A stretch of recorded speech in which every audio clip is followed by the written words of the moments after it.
tantangan, anak petani ini justru tidak mau bertani. Ya, nah, jadi akhirnya petani ini berkurang. Nah, sudah itu kebanyakan juga petani yang ada ini penggarap atau nyewa dia lahan. Dia bukan pemilik lahan. Akhirnya juga penghasilan juga dibatasi, terbatas juga. Ini kan PHK juga jadi apa namanya itu suatu hal yang menonjol juga akhir-akhir ini. Justru PHK-nya kok pada menghadapi Ramadan, menghadapi THR. Bahkan duit ya. Iya, bahkan katanya ini kadang-kadang ini menjadi modus perusahaan. Supaya kata THR kayak gitu. Dulu itu ada masalah, lahan kehutanan disertifikatkan. Dan yang bisa membatalkan sertifikat itu pengadilan. Kan agak ini dong. Nah, kok bisa sih dengan segampang itu? Ya itu bermasalahan. Bermasalahnya begini, apa namanya itu masyarakat sudah memukim di kawasan itu, memukim terus bertahun-tahun, ingin membuat desa definitif. Nah, desa definitif ini syaratnya kan ada pernyataan atau keterangan bukan kawasan hutan. Tapi karena situasinya mungkin ada kepentingan lain, ada mau pilkada, pilek kayak gitu. Udah muncullah surat keterangan itu, surat keterangan bukan kawasan hutan lindung.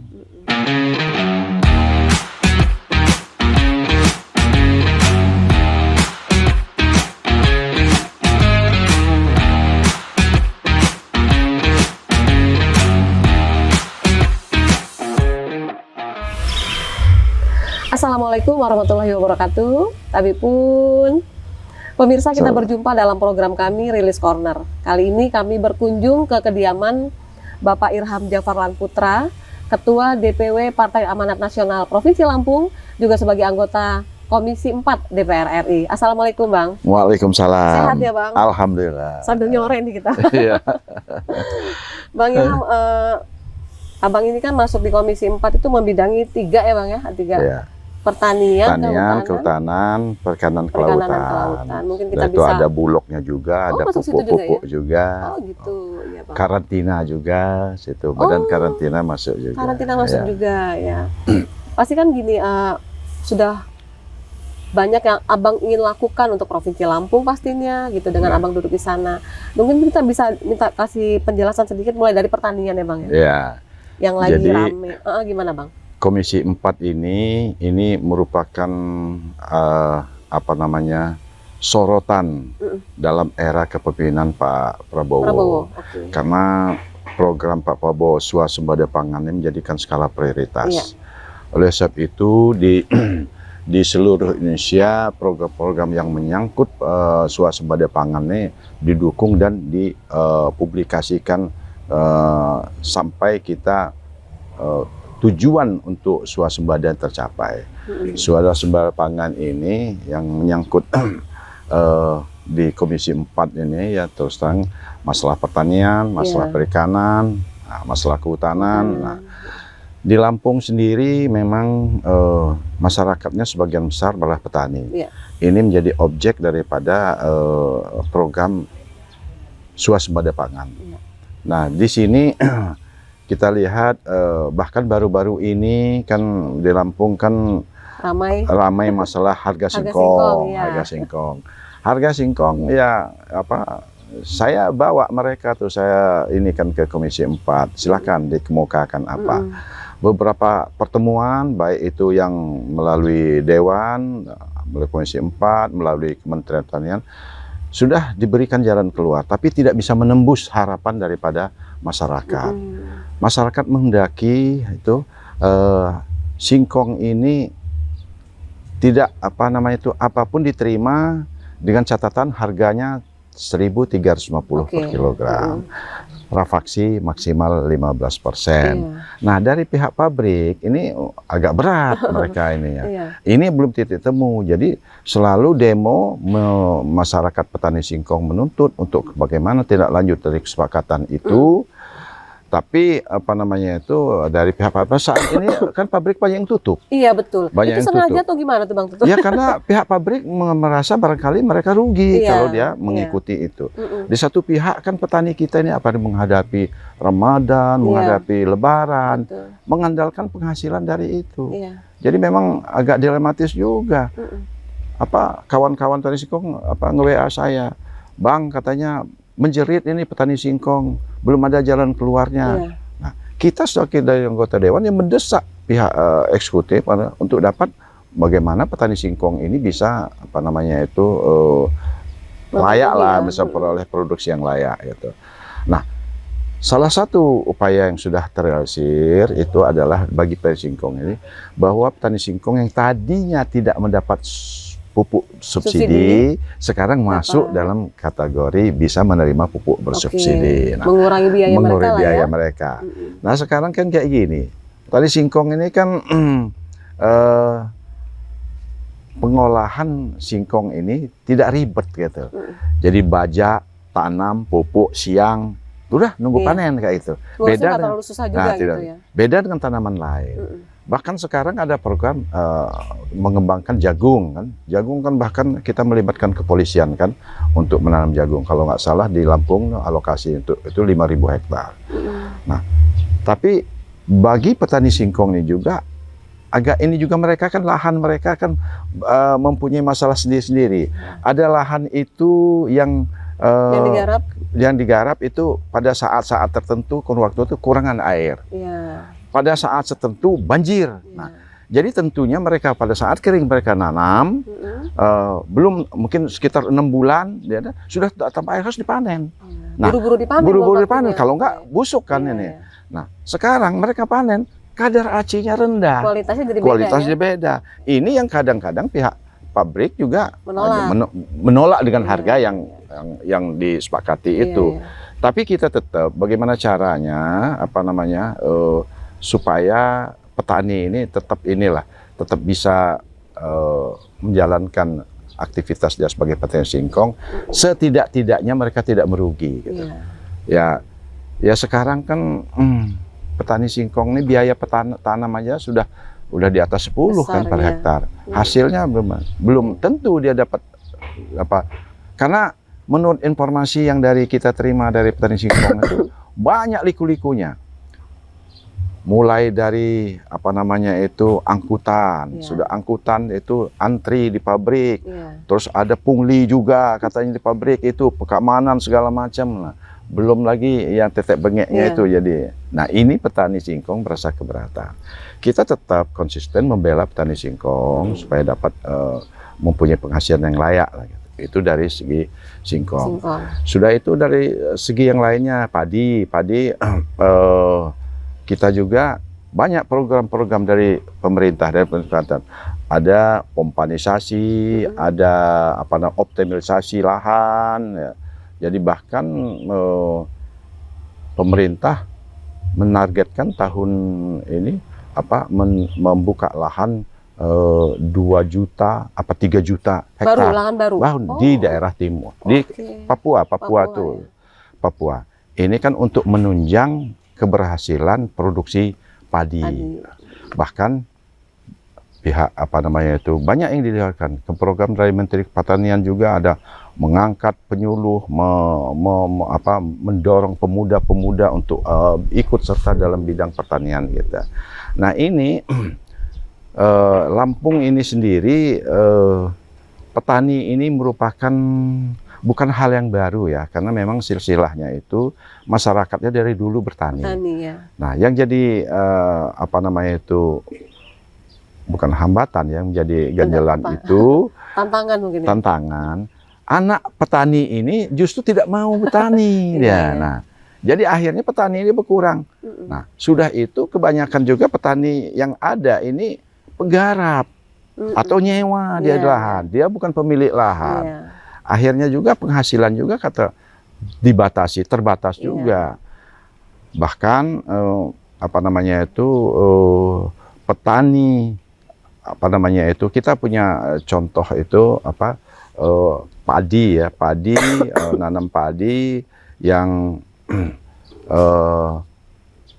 pada saat membutuhkan air, air tidak ada. Karena saluran irigasi yang ada di Lampung ini sudah pada bocor, sudah pada nggak maksimal lagi. Itu menurut berita yang kita terima itu, air itu hanya 30% nyampai ke ini, sampai ke sawah itu. Artinya dia nggak, kurangnya banyak dong. Banyak, hilang di tengah. Ada kebocoran, ada ini. Tambah juga ada penebalan lumpur. Penebalan lumpur di saluran itu. Yang salurannya mungkin katanya Jadi kita debit airnya kecil gitu. Debit ya? air kecil karena ada yang sudah sampai 1 meter, 2 meter. Nah, ini kan debit air di situ kecil, kehilangan air, volume airnya besar. Tambah lagi kalau cuaca musim panas. Tambah lagi cuaca. Kita ini kan jadi ketergantungan sama cuaca ini kan pada musim hujan air melimpah. Pada musim kemarau air berkurang. Banyak ketergantungan itu, baik petani. Jadi petani kita itu tidak bisa panen 3 kali, 2 kali kayak terus tahun, sebagai di daerah-daerah yang irigasinya maju. Karena ya itu tadi kekurangannya itu. Maka kita juga mendorong untuk pemerintah meningkatkan tenaga penyuluh. Tenaga penyuluh kita yang ada di Indonesia itu sekitar kita butuh sekitar ada 38.000, lebih kurang 38.000 penyuluh kita butuh sekarang? Yang ada. Sementara kita perlu 83.000, jadi perlu sekitar 50.000-an lebih tenaga penyuluh. Peluang sebenarnya ini. Nah, ya ini juga menjadi program, dan itu kita sudah mendapat masukan bahwa penyuluh ini akan ditambah, karena yang jadi masalah ini jadi masalah juga rekrutmen penyuluh ini juga. Ada penyuluh yang satu desa, berapa desa tuh satu penyuluh. Kekurangan itu. Sudah itu kompetensi dia juga, pengetahuan dia masalah penyuluh itu kurang. Karena pengangkatannya tuh bisa karena ada orang dalam, ada ini. Nah, sudah itu pemerataan penghasilan penyuluh yang diangkat oleh Kementerian Pertanian, penyuluh yang diangkat oleh pemerintah daerah itu beda. Akhirnya tidak sama. Nah, ada yang penyuluh itu dia harus mendatangi melakukan kegiatan itu di 4 desa, bahkan kecamatan sampai 2 kecamatan. Ini kan repot. Nah, akhirnya nggak maksimal kalau nggak maksimal dia ininya. Nah, ini merupakan zaman Orde Baru dulu kan ada klub pencapir, jadi memang kita pikir ada baiknya juga lah mencontoh yang lalu itu. Keberhasilan dulu zaman Pak Harto tuh pertanian tuh maju. Jadi ya kita makanya bilang nggak ada salahnya lah kalau kita mencontoh yang lalu untuk asal dia bagus. Jadi tidak semua itu jelek, tapi ada yang bagusnya juga. Kalau dibandingkan dengan kondisi beberapa tahun sekarang ini kan jauh lebih bagus ini. Kalau pencapir itu dia langsung masuk ke masyarakat petani. Langsung ada pertemuan, jadi masyarakat petani bisa mengusulkan apa yang harus dia usulkan, permasalahan yang dia, dan didengar langsung oleh kepala negara. Itu kan dipimpin. Jadi, langsung turun ke petani. Iya, langsung petani. Itu. Nah, kalau di masalah lain ya di Lampung ini peternakan, masalah perikanan peternakan juga menjadi perhatian juga. Tapi karena sekarang ini ada efisiensi anggaran, jadi mungkin tidak semua program itu dapat dibiayai, tetapi tujuannya itu efisiensi itu tidak memotong kegiatan yang untuk menunjang swasembada pangan. Yang rutin Jadi artinya target swasembada pangan tetap tercapai dengan cara efisiensi itu. Karena memang ada beberapa kementerian yang menjerit juga. Memotong kegiatan. Kan pernah ada di TV itu dirumahkan. Nah, itu bukan itu. Jadi mungkin seperti kebijakannya salah itu. Iya. Artinya target sasaran untuk swasembada pangan itu tetap terlaksana, hanya hal-hal yang tidak penting, umpamanya ada perjalanan dinas yang ini ya dikurangi, mana yang penting saja, ada seminar-seminar yang nggak perlu, yang nggak usah itu, kayak gitu. Jadi itu. Nah, sekarang kan akhirnya gelabakan kan ada beberapa badan lembaga yang terpaksa memanggil lagi, terutama kan ada itu TV di Jogja kan itu. Itu salah. salah besar. Iya. Masa dengan ada gitu, jadi menjerit. Apalagi program-program sekarang ini seperti PHK. Nah, ini kan PHK juga jadi apa namanya itu suatu hal yang menonjol juga akhir-akhir ini. Justru PHK-nya kok pada menghadapi Ramadan, menghadapi THR. Saat orang Bahkan lagi butuh duit ya. iya, bahkan katanya ini kadang-kadang ini menjadi modus perusahaan. Supaya nggak kasih THR. Nah, supaya kan kata THR kayak gitu. Di PHK, di inilah.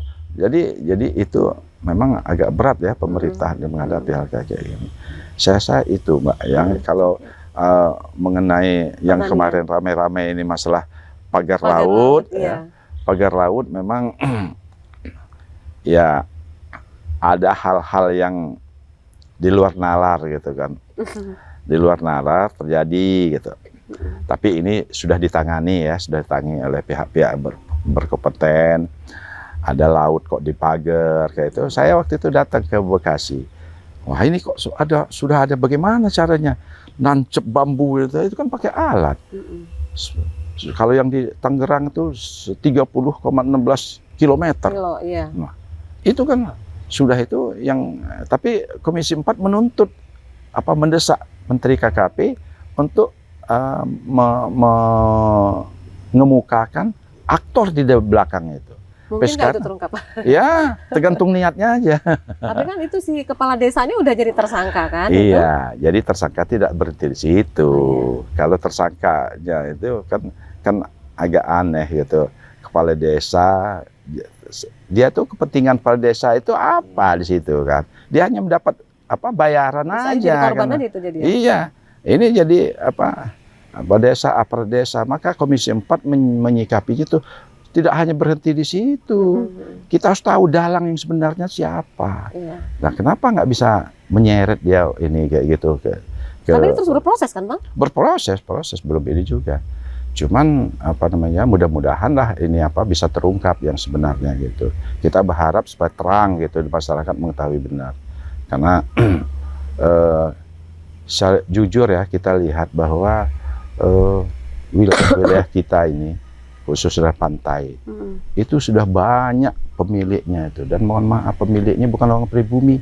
Oh iya. Nah, itu pantai utara Pulau Jawa, bahkan di Lampung ini bisa kita cek dari Panjang sampai ke Lampung Timur sampai ke Kota Agung sana itu siapa pemiliknya itu sebagian besar itu, karena pemodal-pemodal yang memiliki uang gitu. Saya ngelihat ya kebetulan saya juga punya tambak ya di itu tuh. Kiri kanan saya tuh hanya saya aja yang pribumi. Oh. Nah, itu maka saya bilang kalaupun mau dijual jangan dijual ini lah. Pada siapa? Kecuali kalau orang Indonesia yang ngambilnya gitu. Iya. Itu. Nah, ini masalah pagar laut ini tidak saja terjadi Tangerang sama Bekasi saja. Ada. Nah, itu gimana penjelasannya, Bang? Jadi ya nanti gini, pertama itu yang perlu menjelaskan yang detailnya itu karena menyangkut wilayah itu adalah BPN. BPN ini kan yang tahu sejarah lahan itu bagaimana ya. Jadi kuncinya BPN lah yang harus menjelaskan. Gitu. Kalau dari Komisi 4 kita itu kan tidak berwenang mengurus masalah SK HGO-nya, HGB atau SHM-nya, tapi melihat kepentingannya. Kepentingan daripada laut itu kan merupakan aset negara yang diperuntukkan untuk sebesarnya untuk kemakmuran rakyat, bukan kemakmuran perorangan atau korporasi kayak gitu. Bukan berarti kalau orang beli tanah, lahan di pinggir laut, lautnya jadi punya dia juga. Iya, enggak bisa begitu. Ada ketentuan-ketentuannya.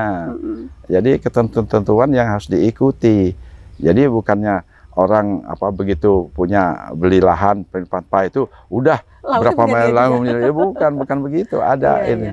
Tapi perlu ketegasan itu, Bang. Ya, itu yang betul. Ketegasan itu nanti yang harusnya menyampaikan dari BPN tadi ya? Dari BPN, ATR BPN, karena kan ya saya juga menyoroti masalah BPN ini. Dulu saya membeli lahan dari masyarakat itu ya di situ untuk mensertifikatkan itu lahan itu harus KTP setempat.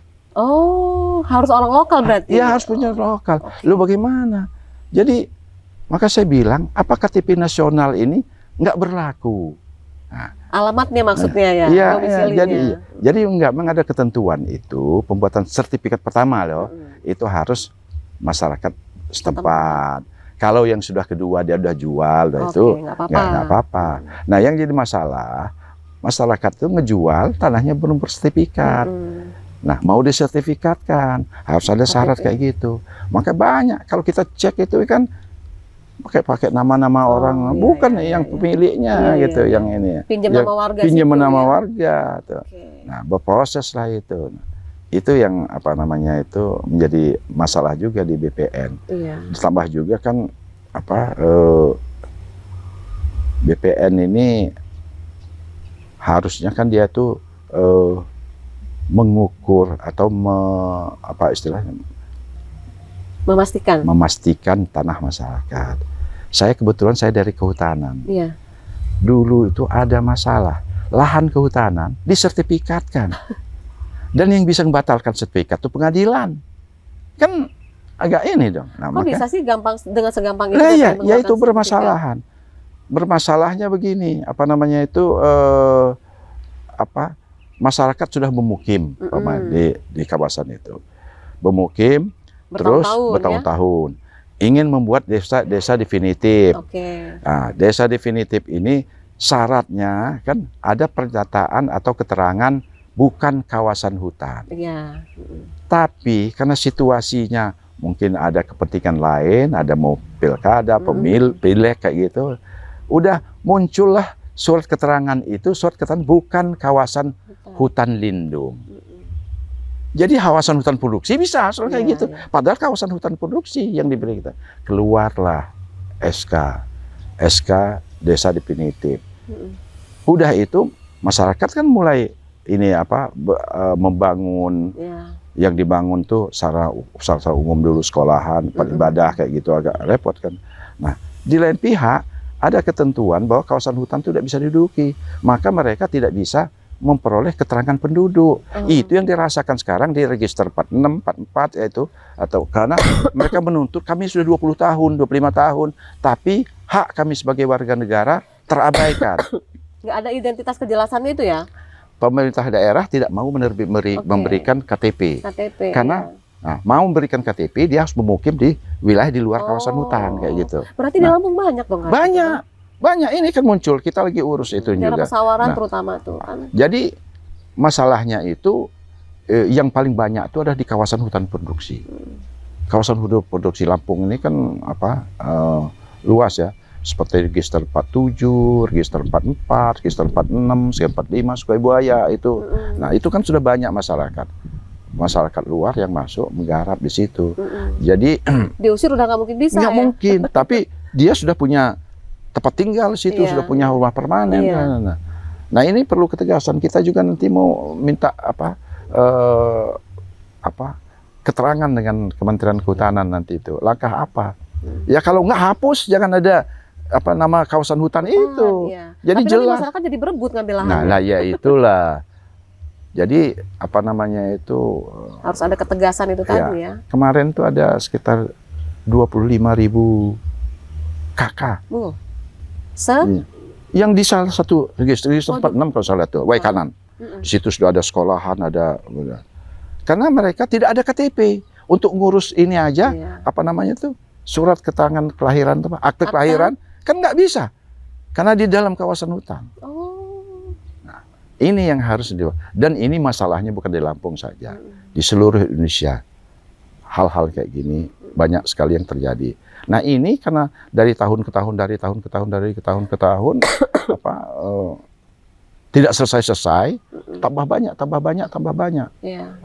Makanya pernah waktu saya di Kementerian Kehutanan kedatangan ada aktor Amerika itu ngadep kan Menteri, nuding Pak Menteri enak-enak duduk situ, tapi masyarakat kawasan hutan diduduki kok nggak dijaga kok. Pak Menteri, ini Indonesia, beda dengan Amerika. Kalau kami yang menghukum berpuluh-puluh ribu orang mau tahu di mana. Iya. Kalau di Amerika mungkin katanya, kalau di Indonesia nggak bisa, kita harus pendekatannya persuasif. Jadi mereka tuh bagaimana caranya diberi ruang hidup juga, tidak seperti harus karena dia melanggar harus dihukum, melanggar harus dihukum, nggak bisa. Banyak yang harus banyak. Jadi petani yang masuk kawasan hutan bukan petani yang berduit gitu. Walaupun sebagian ada yang dimodali kayak gitu, seperti masalah ada kebun sawit dan segala macam kan dimodali oleh mereka-mereka yang berduit. Abang pernah ada statement juga tentang pemanfaatan hutan sosial.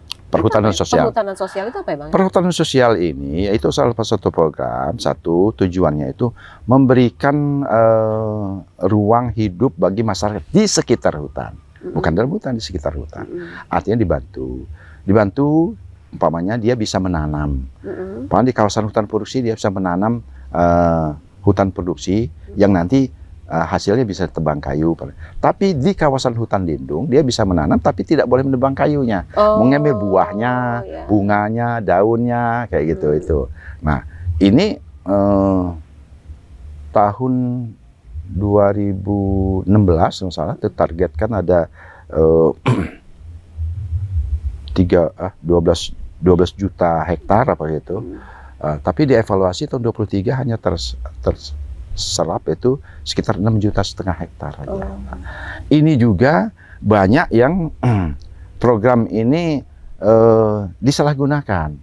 Disalahgunakan begini, mereka mendapat izin untuk itu, yang ditanam bukan beda dengan kesepakatan awal ya. Nanam kopi, ya, kopi itu kan bukan ya dari kawasan hutan lindung. Ya harusnya kan nanam tanaman yang mempunyai fungsi lindung. Nah kalau di hutan produksi juga sekarang nanam karena harga singkong bagus, nanam singkong bukan nanam produksi kayu. Semestinya itu kan disesuaikan dengan fungsi hutan itu. Kalau itu kan kebun jadi. Ya, jadi itu yang jadi masalah di Lampung. Tapi kita yakinlah bahwa niat baik pemerintah maupun pihak legislatif itu punya komitmen untuk bagaimana membuat fungsi hutan ini sebagai penyangga kehidupan itu dapat benar tercapai gitu. Karena kayak gini, sekarang kita contoh Bandar Lampung banjir, yang disalahkan nanti kan kehutanan.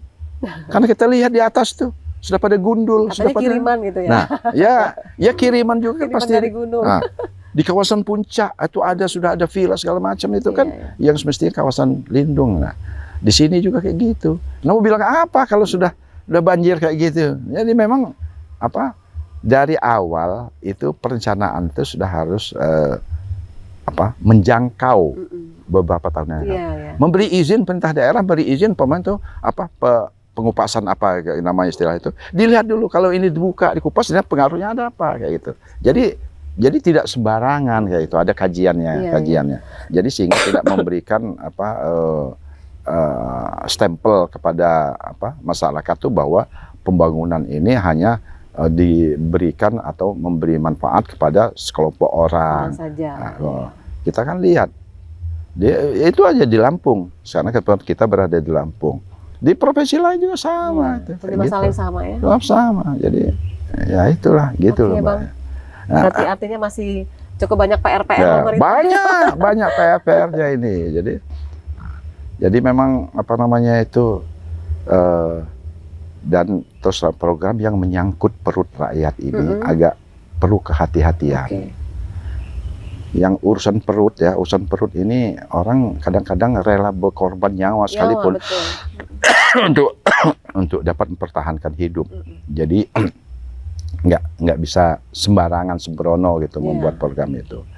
Jadi yang penting sekarang ini bagaimana petani yang ada sekarang ini bisa berusaha dengan baik, dengan tenang, memperoleh hasil yang bisa mencukupi kehidupan dia. Itu aja. Itu aja dulu yang ini. Nah, sekarang program swasembada pangan apa yang bisa di ini?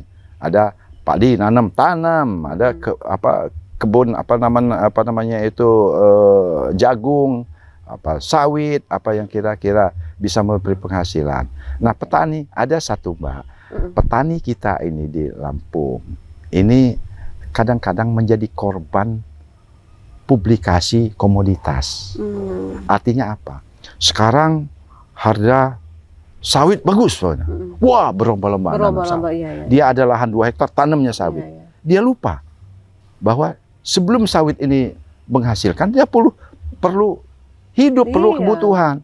Nah, begitu apa namanya itu tanaman sawitnya sudah berhasil, harga sawit anjlok. Muncul harga coklat, kakao yang naik, berubah lagi. Jadi akhirnya kayak begitu. Maka waktu Menteri Kehutanan Pak Zulkifli Hasan waktu itu, dia menyarankan kepada petani itu, kalau mempunyai lahan 2 hektar, jangan ditanami tanaman keras semua. Tanaman keras 1 hektar, yang 1 hektarnya untuk tanaman palawija yang hasilnya 3 bulan, padi, jagung terus ada tanaman juga sayur-sayuran yang untuk bulanan gitu. Sehingga kan agak aneh kalau petani pergi ke pasar mau beli sayur-sayuran. Dan juga petani dia punya lahan, datang ke pasar beli sayur-sayuran, padahal dia kan bisa nanam. Tapi kalau dia ke pasar membeli gula, membeli garam yang tidak ada produksinya, itu wajar gitu. Tapi coba lihat petani kita kan ke pasar beli terong, beli angka kangkung. Nah, ya inilah. Nah, pola pikir kayak gini yang harus dirubah, harus disosialisasikan kepada masyarakat. Alhamdulillah sejak tahun 2010 ya udah mulai ada mereka yang membuat empang kayak gitu, ternak ikan gitu. Ya lebih jauh dia bisa berhasil, bisa menjual. Tapi paling tidak kebutuhan keluarganya bisa terpenuhi. Itu, Mbak ya. Baiklah. Terima kasih nih Bang Irham waktunya. Baik. Mudah-mudahan nanti Abang balik lagi ke Lampung, kita ngobrol lagi. Ya, boleh. Saya itu kalau ke Lampung ya paling Jumat, Sabtu, Minggu. Jumat, Sabtu, Minggu. Nanti kita buat janji lagi ya. Iya. Terima kasih Bang, sehat selalu. Baik, Bang. Oh ya, kemarin kayaknya turun juga tuh pas banjir ya dari PAN ya? Oh iya. Itu ke daerah mana tuh Bang? Dari Bandar Lampung. Bandar Lampung ada berapa titik. Sebelum yang pertama juga kita ada 3 titik. Kita membantu masyarakat yang terkena dampak banjir. Ya sedikit banyaknya meringankan beban mereka lah. Kita bantu sembako, bantu ini waktu itu. Nah kemarin juga ya kita ini kan juga. Dan ternyata banjir kali ini tidak saja di Lampung, seluruh Indonesia banjir semua. Yang lebih gila lagi di Bekasi, lebih gila lagi itu. Jadi banjirnya karena di samping daerahnya resapan airnya udah berkurang, curah hujan juga tinggi. Curah hujan tinggi. Sudah tuh bangunan-bangunan yang tadinya daerahnya ini ngeresap air, sudah aspal, sudah beton. Jadi airnya kan ngalir. Kemana dia? Nah, sudah itu saluran ini pembuangan air juga ada yang mempet karena sampah, ada ini. Jadi agak ini nih. Ya, kita ini juga saya bilang waktu ini, tolong Pak ini saran pada pemerintah daerah. Artinya kita sudah tahu permasalahan. Kalau setiap tahun tuh ada hujan banjir. Nah ini harus mulai dipikirkan. Apa jalan keluarnya? Salurannya diperbaiki, kalau perlu dilebarkan kayak itu. Sudah itu sosialisasi kepada masyarakat untuk tidak sembarangan membuang sampah. Buatkan perdanya, artinya denda mereka membuang sampah itu, denda. Harus lebih tegas lagi. Lebih tegas lagi. Jadi tidak setiap tahun langganan banjir. Jadi dulu waktu saya sekda saya datang ke daerah Panjang nih. Wah, segini waktu itu. Malam-malam lagi kita datang waktu itu. Banjir. Pak, ini katanya sebenarnya tiap tahun. Nah, masyarakat juga kan sudah tahu kayak gitu kok. Nggak belajar dari pengalaman. Nggak belajar pengalaman. Jadi menganggap ini hanya sebentar aja gitu. Tapi sebentar lama-kelamaan juga kan jadi terjadinya menjadikan sering gitu. Malah semakin parah banjirnya. Semakin parah sekali banjir itu. Lebih tinggi sudah itu yang tadi tidak pernah kena banjir. Kena banjir. Saya ngelihat di daerah mana? Tanjung Senang itu. Waduh, sedih itu. Yang kasihan kan perlengkapan masyarakat yang itu. Memang agak repot juga masyarakat banjir perlu ini buat penampungan. Penampungan kan dia kan nggak bawa barang apa-apa, bawa pakaian yang seadanya. Perlu bantuan makan, perlu bantuan tempat ini penampungan kayak gitu. Ini kan menjadi pemikiran juga dari pihak pemerintah daerah. Saya itu, Pak. Ya, baik. Terima kasih Bang Irham. Sehat selalu ya, Bang. Ya, amin. Dan pemirsa, demikianlah obrolan saya bersama anggota DPR RI Komisi 4, Bapak Irham Jafar Lanputra, yang juga merupakan Ketua DPW PAN Provinsi Lampung. Kita akan berjumpa lagi dalam Rilis Corner berikutnya. Saya Novi Balga, mewakili kerabat kerja yang bertugas undur diri. Sampai jumpa dan wassalamualaikum warahmatullahi wabarakatuh. Waalaikumsalam. Terima kasih ya, Bang. Iya.